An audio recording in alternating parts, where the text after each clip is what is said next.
brought to you by Palvi Agrico. आता शेतीसाठी जे काही लागणार ते घरपोच मिळणार, तेही मोबाईलच्या एका क्लिकवर.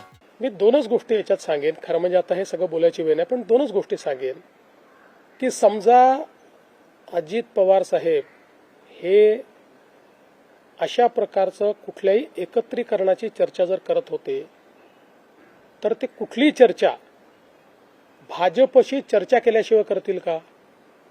त्यामुळे ते जर चर्चा करत असतील तर त्यांनी भाजपशी चर्चा केली असेल, ते करत नसतील तर वेगळी गोष्ट आहे. त्यामुळे मला असं वाटतं की पहिल्यांदा तर हे लक्षात घेतलं पाहिजे. पुन्हा एकदा सांगतो, चर्चा करायची नाही करायची, विलिनीकरण करायचं, सर्वस्वी 100% राष्ट्रवादी काँग्रेस पक्षाचं डोमेन आहे. हा आमची अपेक्षा एवढी असेल, कुठलाही निर्णय घेण्याच्या आधी त्यांनी आमच्याशी चर्चा एकदा करावी आणि ते करतातच आणि ते पुढेही करतील. त्यामुळे याही संदर्भात दुसरं, समजा अजित पवार साहेब अशा प्रकारच्या चर्चा करत होते तर ती चर्चा ते एनडीएतनं बाहेर पडण्याकरता करत होते का?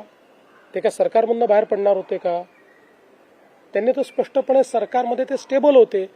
त्यामुळे रोज काहीतरी कन्फ्युजन तयार करायचं आणि मग आपली इकोसिस्टीम वापरून ते कन्फ्युजन इको करायचं, ही पद्धती अयोग्य आहे, ही योग्य नाही आहे. बघा, असं आहे, आत्ताच्या परिस्थितीत आम्हालाही राजकारण करायचं नाही, नाहीतर मी अनेक गोष्टी सांगू शकतो. काय घडलं आहे, काय घडतं आहे, मला सगळं दिसतं आहे. मी सगळ्या गोष्टींचा साक्षीदार आहे. आणि तुम्हाला सगळ्यांना माहिती आहे, माझे आणि अजितदादांचे जे संबंध होते त्यात जवळजवळ सगळ्या गोष्टी ते मला सांगायचे, माझ्याशी शेअर करायचे. त्यांचा दुर्दैवी मृत्यू झाला त्याच्या आदल्या दिवशी जवळपास 1 तासभर आम्ही दोघं गप्पा मारत बसलो होतो.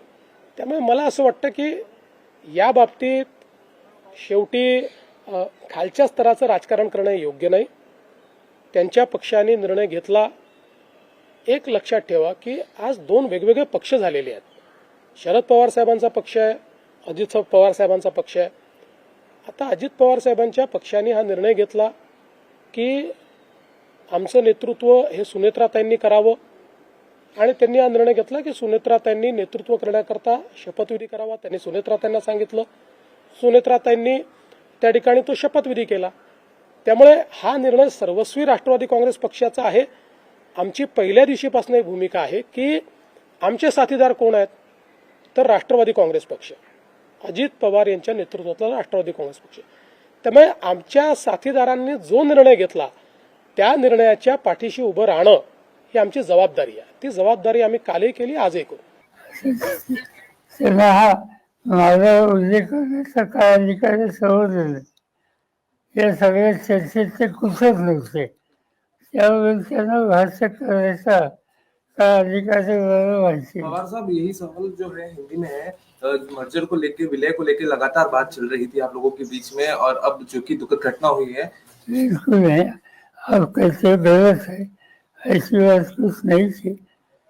हमारे साथी जयंत साथी और अजीत दादा कुछ इशू पर वार्ता करते थे, इससे ज्यादा कुछ नहीं. नाही, प्रफुल्ल पटेल काल असं म्हणाले सर की या सगळ्या प्रकरणात जिल्हा परिषद आणि पंचायत समितीत एकत्र लढण्याबाबत चर्चा होती, विलिनीकरणाबाबत अशी काही चर्चा होती? मला माहित नाही, त्यांना विचार. साहेब, एकत्रीकरणाबाबत काय चर्चा आता पुढे होणार आहे का, किंवा ही सगळी घटना घडल्यानंतर आता सगळ्यांचं लक्ष दोन्ही राष्ट्रवादी एकत्र होणार का याकडेच आहे?